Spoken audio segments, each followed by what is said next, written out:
the things are on a change. We can see that change is the only thing constant, and it's become so very true now, wherein the speed of the change has also become faster. It's increasing, and this increased change is definitely going to affect the family and the social life. It's also going to affect the mental health and the physical health of the entire community. And when we look at the reproductive point of view, as we are seeing today, that about a decade back there was not so much of obesity in the womanhood. This obesity has a potential of going on to the rise. There have been certain predictors in the typical statistical analysis that we do for the population basis, that 2050 is going to be a big boom of obesity, diabetes, thyroid dysfunctions, and so many other problems in the community, and women are going to be at the heart of that all. If you really want to control this, now is the opportunity. And therefore, what I am foreseeing is there's going to be rise in infertility, and not only amongst women, but it's also going to be amongst men. Just imagine if there's going to be too much of stress, there's going to be too much of obesity, too much of indulgence into vices such as drinking, smoking, there's too much of abnormal kind of lifestyles, then diurnal circadian rhythms are not up to the mark. We are heading towards a disruption in the society, and this disruption can affect the family life in a big way. Reproduction will take its own toll, and then there are going to be a whole lot of challenges like infertility, miscarriages, abnormalities in the sexual practices, abnormal mental physical health. And if we have to improvise this, we require to look at these things very, very seriously. Because just imagine if we have loads of children born who are going into a nursery or a neonatal ICU, who are premature, who are wanting, who are requiring assistance in their very early lives.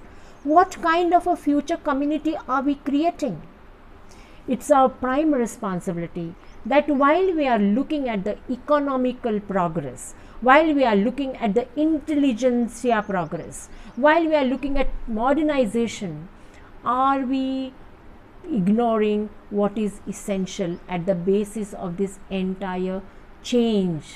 And this is going to land us into turbulence, where there is going to be disruption in the family life, there will be no connect, and then we do not know where things are going to head.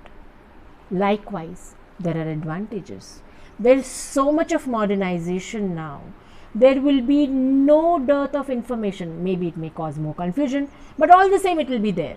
There's going to be so much of research. There are going to be so many very well such kind of approaches wherein we can diagnose conditions, predict them much earlier, and then help in optimizing and bringing out better results. There are wonderful markers of simple condition like fetal growth restriction, where babies don't grow optimally inside the woman's uterus. This can be estimated or predicted much earlier in the pregnancy, and these kind of facilities, if they are approachable and available to us, where we can predict these conditions ahead of their occurrence, wherein there is a window of opportunity where we can modify them to bring about better results, is something that we also foresee. So every progress has both its sides. One is a negative aspect, which I mentioned at the outset, and the other is a positive aspect, that we will have access, and this access has to be brought about by correct structured information, which is based on strong foundation of knowledge and experience, and this will definitely help us deliver better babies.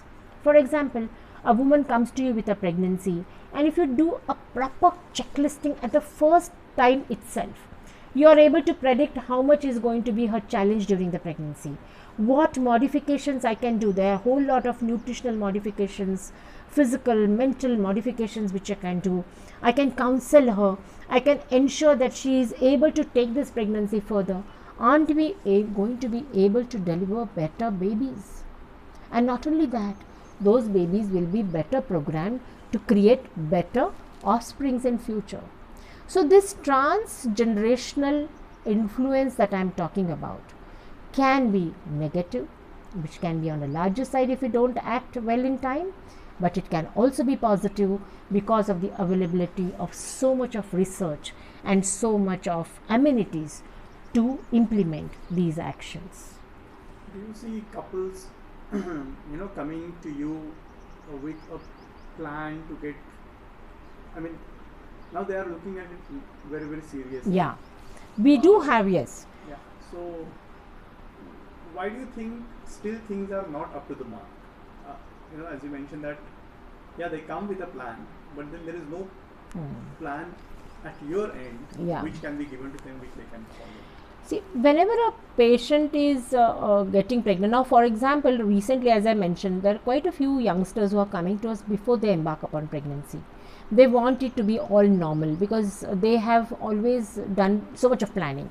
They do their financial planning, they do their house planning, they do their career planning, and then they are also understanding that they require to do even family planning. Not family planning in the typical perspective of not having babies, but wanting to have babies in a normal kind of an environment, and to try to ask me whether it's the right time to get babies or whether it's okay to delay having babies. Are we really healthy? And such kind of awareness is lots currently in the community. And what is most important on their minds always is that they want it to be as normal, as natural as is possible. But sometimes there are challenges because again there is a lot of myths that are there around this, that because these myths come from lack of information once again, and they do want to once they embark on pregnancy, they want to come on time. What is very heartening to see is that most of the times women are accompanied by their husbands, which was not very common. Usually in the past the family used to come, but now the husband comes. He is participating in the mother's care.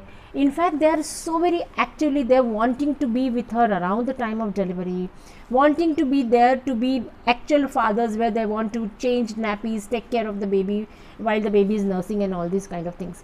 So all such kind of plan is already there. So we have sensitized the population. The youngsters are very well sensitized.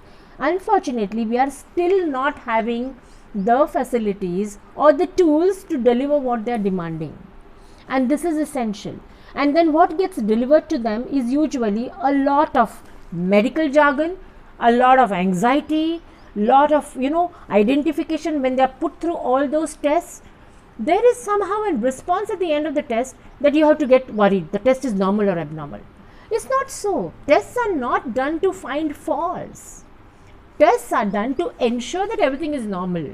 So it's always looking at the things in the right perspective which matters, and that helps in the very, very long way. Now, for example, when we are screening patients for Down syndrome, for example, it's a screening test. For that matter, screening for anemia, screening for hypothyroidism is just a screening test. So what does the screening test tell us? That everything is fine and we can go forth. But if everything is not fine, for example, if that test doesn't come up to the mark, there are ways in which it can be modified. There are ways where it can be taken into much intricate and deeper analysis to be able to deliver the best results. This Anxiety Connect, which has come up with testing, with medical care, has made many youngsters now having a lot of fear about doctors, about medical services, and they say we want to deliver at home. We don't want to go to a doctor. We'll go to some other pathy doctor. Allopathy gives us lot of medicines. It's not so. So we have to understand, and these kind of feedbacks actually has helped me in trying to realize how I can better my services and my approach to people. Because finally, if you decide to deliver any kind of medical goods, if there is no patient sitting in front of you to take them, how are we going to improvise the health of this country? So we have to convert this entire delivery system in such a wonderful cover that it will not be, because finally pregnancy is a normal thing. It's a physiological extension. It's not a pathology. It's not associated with any pathology inside the body. It just makes the woman's body change because it has to undergo certain adaptations, and these are all in the purview of a very, very healthy limit. So that healthy limit has to be identified it has to be affirmed, it has to be confirmed, and it has to be maintained. And that actually is the thing that is very, very important at this point in time, wherein we must be able to deliver what the youngsters or the future generations are asking from us. They are asking for normalization of this very wonderful physiological condition of delivery, because there are a lot of aspersions nowadays casted upon pain relief during labor, or even while doing cesarean sections during labor. And then sometimes there are a lot of doubts about too many sonographies being necessary. Then why do I need to take these medicines? All this information has to be presented rationally. One, because it will be properly accepted, the timelines of those proper tests will be performed, and if there are necessary interventions, they can be undertaken well in time to try to optimize things properly.